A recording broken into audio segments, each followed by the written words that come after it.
Nicola, you've been contacted recently in regard to the police service line. What's going on there? So everyone knows what Triple O is. So for the British listeners and anyone else, we've got listeners in America and all over. So in America, they call 911. How about in the England, UK? 999. 999. Okay. And in Australia, Triple O. But I do believe in Australia, which is quite funny, if Americans dial 911 in Australia, it goes through to Triple O.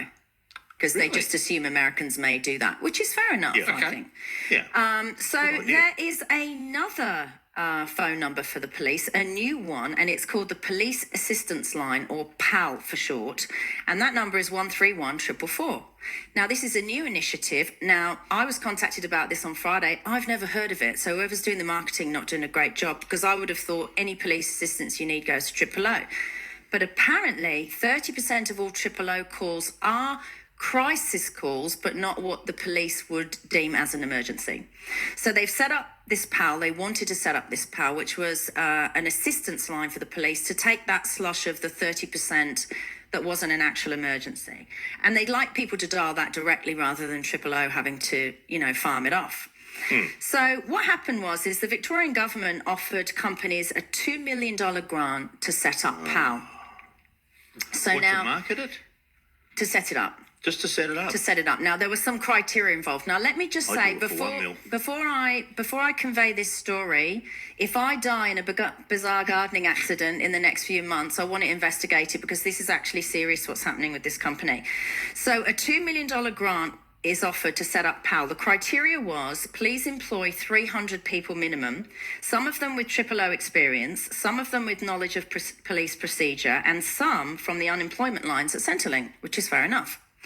So they needed to do all this by August the 1st, 2019, and enter stage left a company called Serco. And this was my concern with the story. Serco actually assists all government agencies and they also help with defence. So they're a big company and they do a lot of good. However, they came in and filled up all the spots with 300 staff by the 1st of August and got the grant.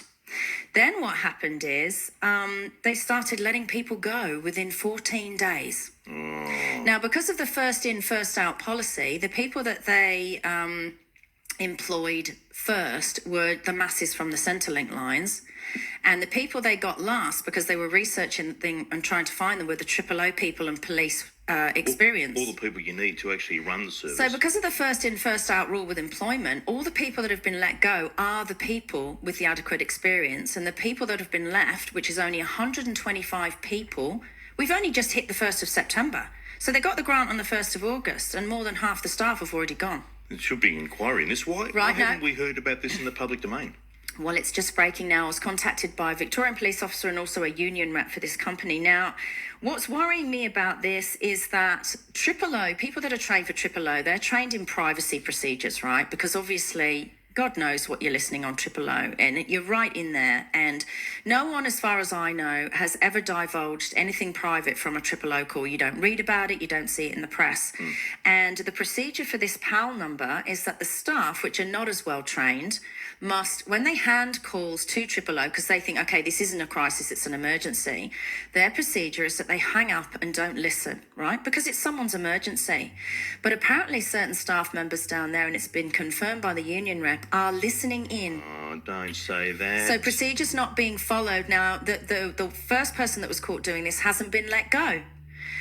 Because one of their relatives is a manager down there on the PAL line. So I just think there should be some kind of inquiry that you get a grant as large as $2 million by the 1st of August and 2 weeks later you've let 175 people go. There should be a review on this. Yeah. And it'll be in the news this week. I think so. I'm hoping it's in the news this week and it gets looked at because it was pretty surprising to me when the story came through.